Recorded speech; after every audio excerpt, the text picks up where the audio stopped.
All right, let's get into it. Today, we're going to break down Ansible for network automation, but we're going to do it in a way that just makes sense. We're stepping into a professional kitchen. Seriously, this one analogy is going to make everything click into place. So let's get cooking.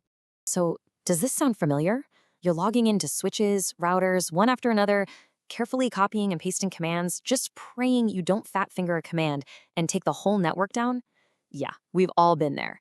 It is a huge pain point for so many of us. On one hand, you've got that old manual way.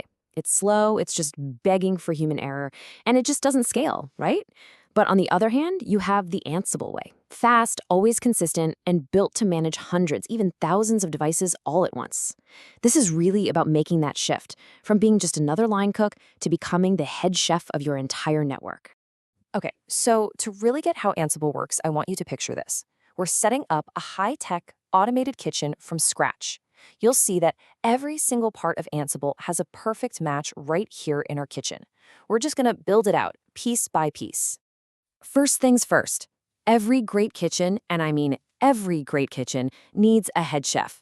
In the world of Ansible, that's your control node. This is the one spot, the one computer where Ansible actually lives. It's the brains of the whole operation. All commands, all the recipes, they all come from right here. And the best part? No other agents or software needed on your devices. It's all run from this one place. So, our head chef is ready to go, but how do they know who to send the orders to? Well, they've got a perfectly organized address book. For Ansible, this is the inventory file, and it's not complicated. It's literally just a text file. It lists out all your network devices, your switches, your routers, and tells Ansible how to connect to them. Think of it as your master list of suppliers and kitchen stations. Okay, so what about the instructions themselves? A good head chef doesn't just yield random orders. They use a recipe card.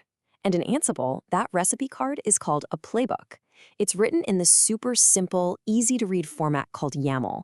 It just lays out the exact steps you need to follow, which means you get the exact same perfect result every single time.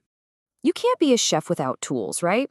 Well, Ansible's tools are called modules, and these are like specialized kitchen gadgets, pre-built for very specific jobs. Let's say you need to run a command on a Cisco router. Boom, you grab the iOS command module. You need to push a new configuration. You just use the iOS config module. There is a tool for pretty much any task you can think of. All right, theory is great, but let's actually get our hands dirty. It's time to put on the chef's hat and cook up our first dish. We're going to use our new automated kitchen to do a classic network task, creating a new VLAN on a Cisco switch. Let's see what that recipe card actually looks like. Just take a look at this. It's so clean, right? The hosts line? Well, that's just telling the chef which kitchen station to go to. In this case, our Cisco devices. The tasks section, that's our step-by-step instructions. And iOS config, that's the specialized tool we're grabbing to get the job done. It's clear, it's readable, and it's perfectly repeatable. And here's where it all just clicks together. See, the playbook is our recipe. It points to a device from our inventory, our address book, and each task in that recipe uses a specific module, a tool to do the work. It all just fits together so nicely. Okay, so we've cooked one simple dish. That's cool. But now we're going to scale this thing up. We're talking about running a whole restaurant, not just a single cook station. And to do that, you're going to need some more advanced tools and a whole lot more organization.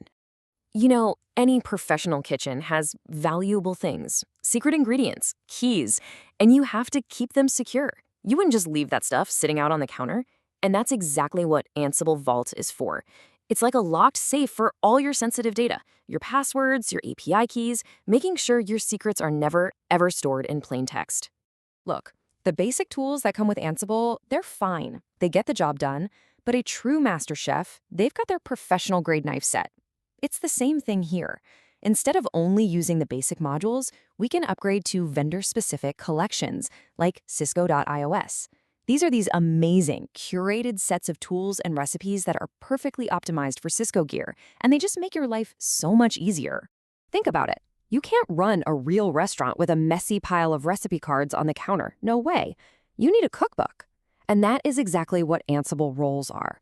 It's this standardized way of organizing all your tasks and templates into a super clean, reusable, and even shareable format. This is absolutely key for managing complexity as you scale up.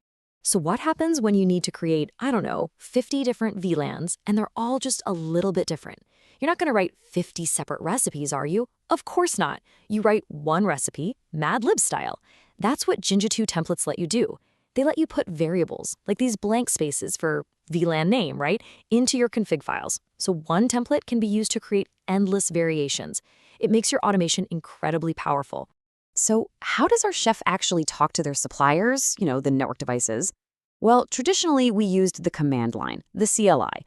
And that's kind of like having to pick up the phone and manually call in every single order, one by one. It's slow, and things can get lost in translation. The modern way? Using APIs like RESTconf. This is like a direct, instant, online ordering system. It's way faster, more reliable, and it's built for automation at a massive scale.